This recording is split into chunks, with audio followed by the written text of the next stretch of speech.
Hello बच्चों, हमने अपने पिछले ऑडियो में वे आँखें कविता करनी शुरू की थी। ये कविता हमने बेटा पिछले अपने वीडियो में आधी कर ली थी। उसके आगे आज हम इस वीडियो में करेंगे। बेटा हमने यहाँ तक ये कविता अपनी की थी कि कर्ज चुकाने के एवज़ में किसान का सब कुछ बिक गया था। उसका घर, महाजन ने अपने ब्याज की का एक एक पैसा चुकाने के लिए उसके पास कुछ नहीं छोड़ा था। उसका घर नीलाम कर दिया था और वो सारी बातें, उसके एकमात्र उसके बैलों की जोड़ी थी, बरघों की जोड़ी, वो भी बिक गई थी, जो कि यानी कि यहाँ पर उसके किसान के रोजी रोटी का जो साधन था, कमाई का जो साधन था, वो भी समाप्त हो गया। उसके बाद यहाँ से हम करेंगे बच्चे कि यहाँ तक हमने कर ली थी, यानी कि वो बेचारा जो किसान है वो दाने दाने के लिए मोहताज हो गया था।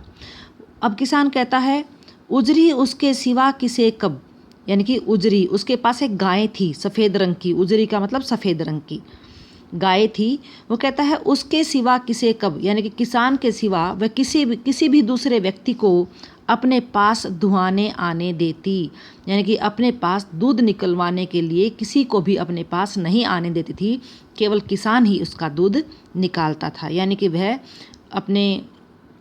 गाय जो है किसान को इतना प्यार करती थी, इतना प्रेम करती थी कि दूसरे व्यक्ति को अपने को हाथ नहीं लगाने देती थी। अब आँखों में नाचा करती, उजड़ गई जो सूखी खेती। अब वही सूखे दिन, यानी कि जो उसके खेत थे वो भी नीलाम हो गए। उसकी एकमात्र जो गाय थी वो भी नीलाम हो गई, जो किसी को भी हाथ नहीं लगाने देती थी। अब वह दुख से भरा हुआ है। वो कहता है दुख में वो कर आखी, हाय आँखों में नाचा करती, यानी कि वो सारे उसके सूखे दिन, जो उसके खेत खलियान थे, उसके पास गाय थी, उसके पास बैल थे, उसके पास अपनी पत्नी थी, उसके बच्चे थे, वो सभी सुख के दिन उसके आँखों के सामने नाच रहे हैं। आज वो सुख की सारी चीज़ें उसके पास से उजड़ गई हैं, समाप्त हो गई हैं, और वो सुख की खेती भी उसके पास नहीं रही। आँखों में नाचना मुहावरे का प्रयोग है बेटा, अंडरलाइन कर रखे मैंने। किसे कब अनुप्रास अलंकार है। यहाँ एक उजरी सफ़ेद रंग की गाय है। काव्य सौंदर्य में वही चीज़ लिखेंगे आप, खड़ी बोली है। उसके अलावा अलंकार लिखेंगे, मुहावरे लिखेंगे, और यहाँ पर किसान महाजनों के द्वारा किए गए अत्याचारों का यहाँ पर इन पैराग्राफ में वर्णन किया गया है। ये सभी चीज़ें आप काव्य सौंदर्य में लिखेंगे। अगला पैराग्राफ देखिए, बिना दवा दर्पण के घरनी। देखो और कितने अत्याचार उसके ऊपर हो रहे हैं कि उसके पास कुछ भी नहीं बचा, सब कुछ नीलाम हो गया। बिना दवा दर्पण, यानी कि बिना दवा दर्पण के, बिना दवाई के ही घरनी उसकी पत्नी, यानी कि बिना दवाई के उसकी पत्नी भी मर गई है। उसके पास इतना पैसा भी नहीं बचा कि वह अपनी पत्नी की दवा दारू कर सके। स्वर्ग चली, स्वर्ग बेटा यहाँ तद्भव शब्द का प्रयोग है। स्वर्ग से यहाँ पर अर्थ है इसका, स्वर्ग चली, यानी कि वह मौत को प्राप्त हो गई, मृत्यु उसको आ गई। आँखें आती भर, आँखें भर आना मुहावरे का प्रयोग है। अब किसान की अपनी पत्नी को याद करके, जो कि स्वर्ग चली गई, बिना दवा दर्पण के ही, बिना दवा दारू के ही, बिना इलाज के ही, उसकी याद कर उसकी आँखें भर आती हैं। देख रेख के बिना दूध मोही, और उसकी एक छोटी बच्ची थी वो किसान के, जो कि माँ के ऊपर ही पूरी तरह से आश्रित थी। माँ के बिना उसका कोई भी पालन पोषण नहीं कर सकता था। दूध मोही, यानी कि वह बच्ची अपनी माँ का दूध पीती थी, इतनी छोटी थी। और वह बच्ची भी माँ के चले जाने के बाद बिना देखभाल के, बिना देख रेख के, बिटिया 2 दिन बाद गई मर।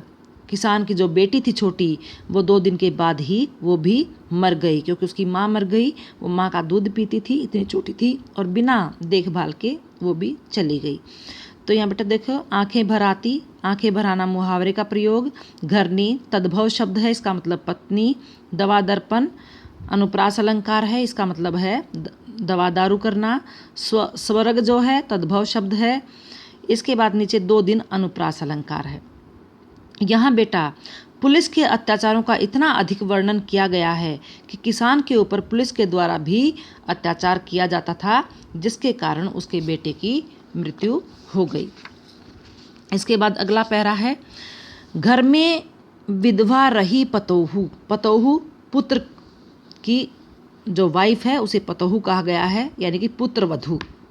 किसान की पत्नी भी मर गई, किसान का बेटा भी मर गया, अब घर में केवल उसकी बेटी भी मर गई। घर में केवल अब 2 ही व्यक्ति शेष रहे थे, एक खुद किसान और दूसरी उसकी बेटे की विधवा बहू, यानी कि उसकी पुत्र वधू पतोहू।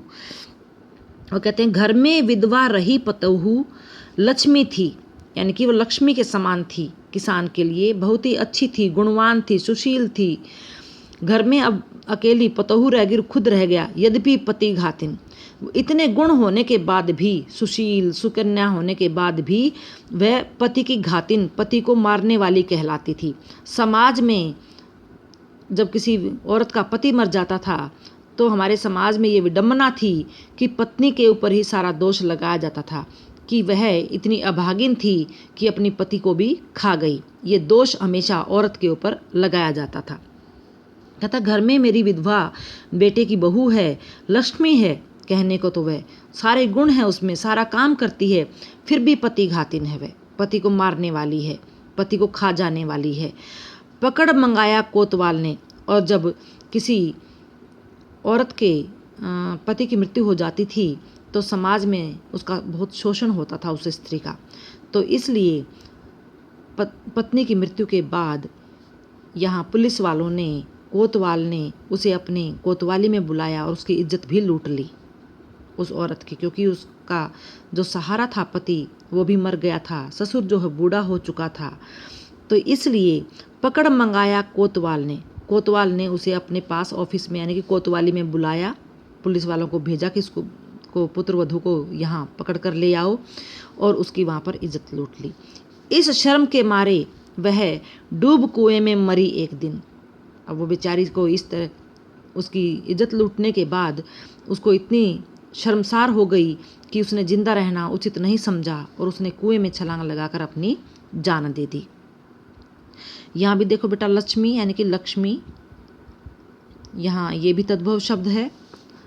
आप वही पैराग्राफ में जो काव्य सौंदर्य लिखवाया है आपको वही रिपीट करिएगा।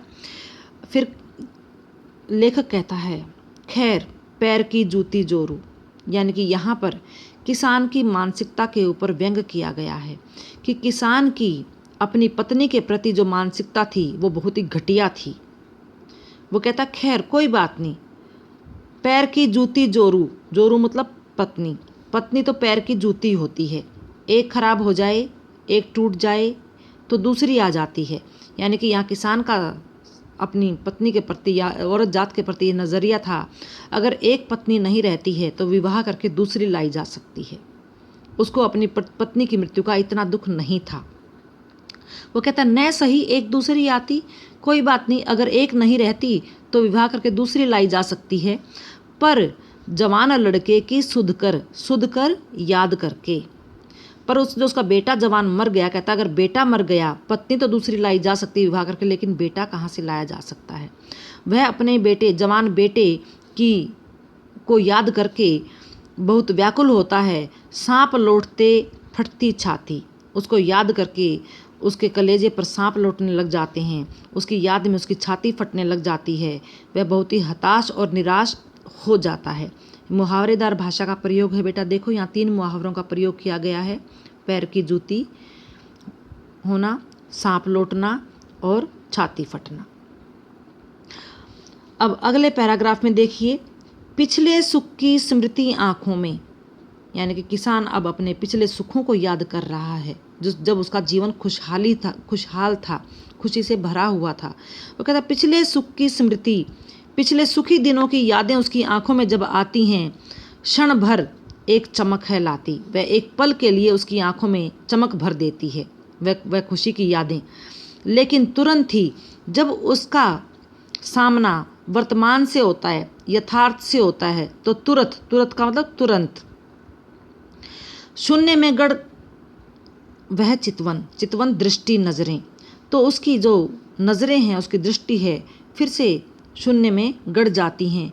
यानी उसका जो दिमाग है वो बिल्कुल विचारशील नहीं रहता है, वो बिल्कुल शून्य हो जाता है, किसी भी प्रकार के विचार उसके दिमाग में नहीं आते हैं। तीखी नोक सदृश्य बन जाती और जो पिछले सुखों की यादें जो हैं उसके दिमाग में अब क्या है, उसकी नज़रों में तीखी नोक की तरह चुभने वाली सदृश्य का मतलब समान बन जाती हैं, जो उसे चुभती हैं और दुख देती हैं पिछले सुखों की यादें। तो यहाँ पे नीचे वाली लाइन में बेटा आपका उपमा अलंकार है, सदृश्य का मतलब समान।